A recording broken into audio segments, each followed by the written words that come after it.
घटना है वो बहुत ही निंदनीय है, बहुत ही हृदय विदारक है, दुखद घटना है।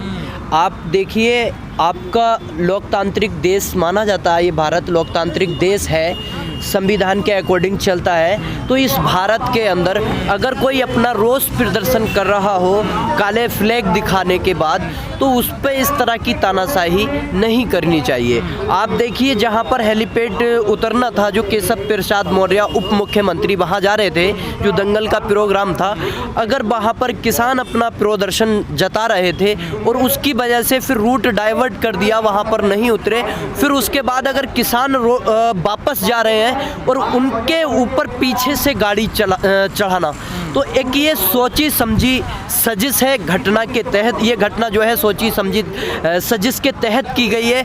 आपने देखा होगा, आप लोग भी तो विरोध इतना करते हैं ना, हेलीपैड तक पहुंच जाते हैं। विरोध करने का भी एक तरीका होता है ना। नहीं, कौन सा तरीका आप बताइए। ये जो काले झंडे वहां पर दिखा रहे थे, उससे पहले जो स्पीच में कहा जा रहा था किसानों से जो वहां पर मौजूद थे कि आपको शांतिपूर्वक केवल रोष दिखाना, झंडे दिखाने, आपको उग्र नहीं होना है, किसी तरह की हमें जो अपने आंदोलन को उपद्रव नहीं करना है, बिगाड़ना नहीं है, हमें आगे भी लड़ाई लड़नी है। ये चीज अगर आपने वीडियो सुना होगा, उसके बाद फिर वीडियो वहां से वापस जाने का भी देखा होगा आपने। तो ये सारी चीजें, क्या हमारा इतना हक नहीं है, लोकतांत्रिक अधिकार नहीं है हमारा कि हम जो है रोष दिखा सके? अरे उप मुख्यमंत्री है स्टेट के केशव प्रसाद मौर्य, अगर वो आ रहे हैं तो उनसे अगर जाहिर कर रहे हैं कि हम आपसे नाराज हैं, तो क्या दिक्कत हो गई? गाड़ी चढ़ा क्यों दिया? आखिर इतना परेशान हो गया वो आंदोलनकारियों से? नहीं, वो आंदोलनकारियों से क्यों परेशान होता? वो तानाशाही है, गुंडागिरी है। आप देखिए, जब उनके जो केंद्रीय गृह मंत्री अजय मिश्रा है, उन्हीं का तो बेटा था आशीष मिश्रा।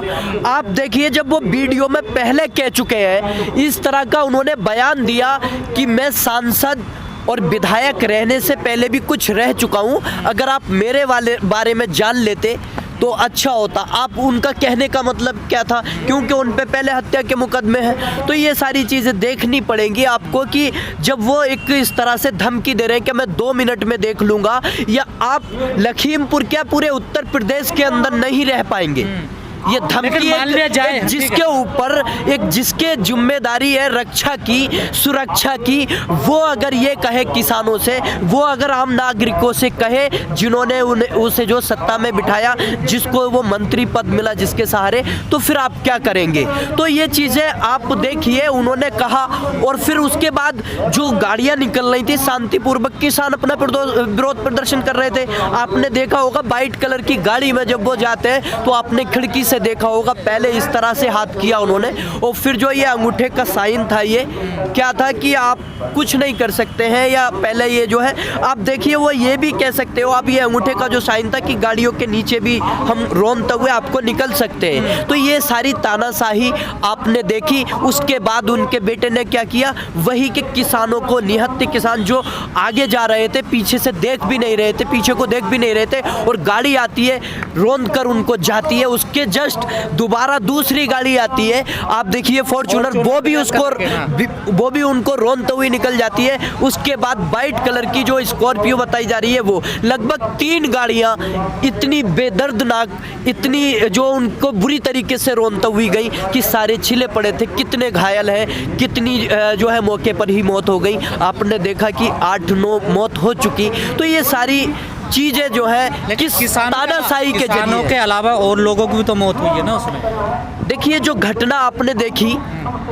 वो मैंने सभी एबीपी गंगा पे भी देखा था सब कुछ, कि उस टाइम तक कोई भी घटना नहीं हुई थी जब तक कि गाड़ी नहीं चढ़ाई गई। गाड़ी चढ़ाने के बाद गाड़ी पलटी, उनके लोग भी मारे गए, जो भी है तो उसके बाद में हुआ। लेकिन जो स्टार्टिंग की, जिन्होंने किसानों को रोंदा, जो नाजायज़ मतलब फिर उन्होंने फायरिंग की, तो ये सारी चीज़ें जो है वीडियो के तौर पे है। आपने वीडियो देखा होगा, आपके दर्शकों ने अगर नहीं देखा हो तो मैं दिखा सकता हूँ, मेरे पास वीडियो है। किसको मार रहे थे वो?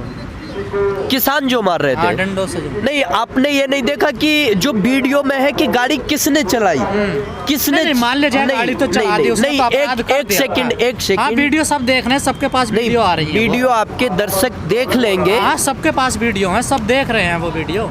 चलिए आप देख लीजिए। ये जो है आप देखिए, उससे पहले ही है ना, शांतिपूर्वक जा रहे हैं ना, तो ये सारी चीज़ें अगर इसके बाद में मतलब गाड़ी को आग लगाई गई या क्या हुआ, तो वो तो वहाँ पर मौके पे जो भी थे लोग, वो ये बता रही है ये वीडियो कि वो लोग शांतिपूर्वक रिटर्न जा रहे थे और उनको जो उग्र किया गया, उन पे जो है मतलब गाड़ियाँ इस तरीके से चढ़ाई गई और एक नहीं तीन और उनको मौत के घाट उतार दिया गया। आप देखिए जो एक परिवार में केवल एक ही बेटा था उसका, उनके परिवार वालों का क्या होगा। गोली से उसकी हत्या बताई जा रही थी। समझौता हो गया है सरकार से। अगर आप किसी पर जो है गाड़ी जबरदस्ती चढ़ाएंगे और मुआवजा दे देंगे तो क्या वो समझौता है? समझौते में ये भी तो कहा था किसान नेताओं ने कि उनको इस्तीफा देना चाहिए, उनको बर्खास्त करना चाहिए। अभी किया बर्खास्त? नहीं किया ना। उनको ये भी कहा गया था उनके बेटे को अरेस्ट करना चाहिए, प्रशासन ने अभी अरेस्ट किया? नहीं किया। कि केवल एफआईआर होना या उनको जो है मुआवजा देना वो सॉल्यूशन है?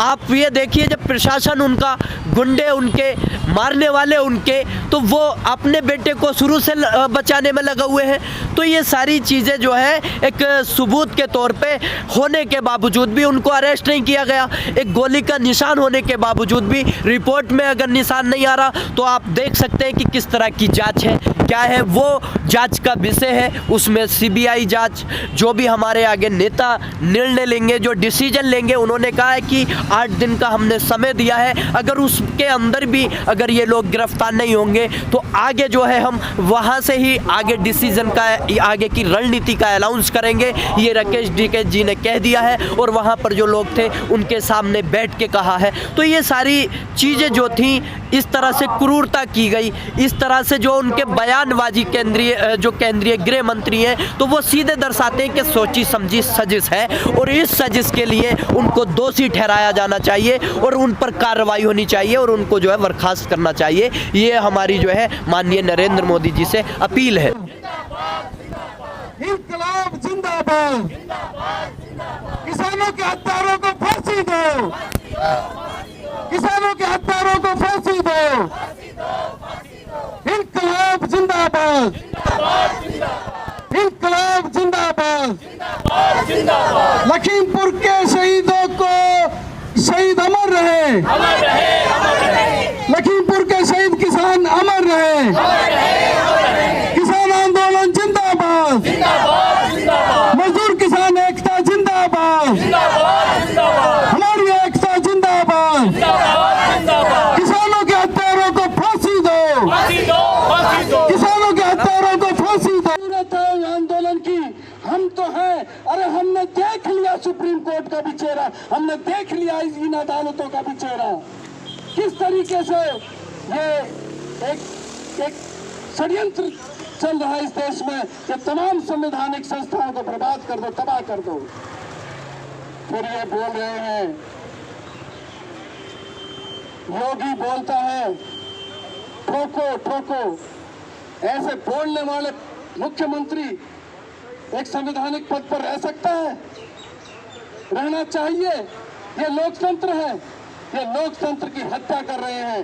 इन्होंने पहले हिंदू मुस्लिम करने की बात करी, हिंदू मुस्लिम करने की बात करी, और जब ये देखा गया कि किसान किसान है, किसान ने ये सारे भेद मिटा दिए हैं, उसने हिंदू मुस्लिम का भेद मिटा दिया है, उसने धर्म का भेद मिटा दिया है, उसने जातिवादी का भेद मिटा दिया है। वो किसान हो गया है, वो एकजुट हो गया है, वो एकजुट होकर अपनी लड़ाई लड़ रहा है, वो अपने अस्तित्व की लड़ाई लड़ रहा है। If we and they means वो कॉरपोरेटों के दलाल, कॉरपोरेटों की टुकड़खोर सरकारें, टुकड़खोर पार्टियां और वो दलाल आज जो है किस तरीके से, ये मैं एक बात कह दूं आपको, मैं अब दूसरे साथी मेरे वक्ता बोलेंगे, एक खतरनाक षड्यंत्र चल रहा है। सिख वर्सेस हिंदू करा दो, ये जो दंगा कराने की कोशिश करी गई है लखीमपुर खीरी में। आज मुख्यमंत्री पत्र लिखता है, यूपी का मुख्यमंत्री पत्र लिखता है पंजाब के मुख्यमंत्री को कि वहां से लोगों को मत आने दो, और यहाँ ऐलान करता है, गुपचुप ऐलान करके अपने फैसले को देता, संदेश देता है, सरदारों को मत घुसने दो, मतलब सरदार वर्सेस हिंदू हो जाए। होगा नहीं। योगी तूने अपने ताबूत में आखिरी कील ठोक ली है। मोदी, तूने अपने ताबूत में आखिरी कील ठोक ली है। कुर्ब ये किसानों का ये खून, ये जाया नहीं जाएगा। ये किसानों का खून रंग लाएगा और तुम्हारी कब्र खोद देगा, तुम्हें नीचे कब्र के अंदर दफन कर देगा। फांसीवाद ना रहा है, ना रहेगा। जनता है, जनतंत्र है, वो था और रहेगा। और हमने हमेशा एक बात कही है, जो हिटलर की चाल चलेगा, वो हिटलर की मौत मरेगा, जो हिटलर की चाल चलेगा, वो हिटलर की मौत मरेगा, जो हिटलर की चाल चलेगा। वो हिटलर की मौत मरेगा। योगी मोदी मुर्दाबाद। मुर्दाबाद।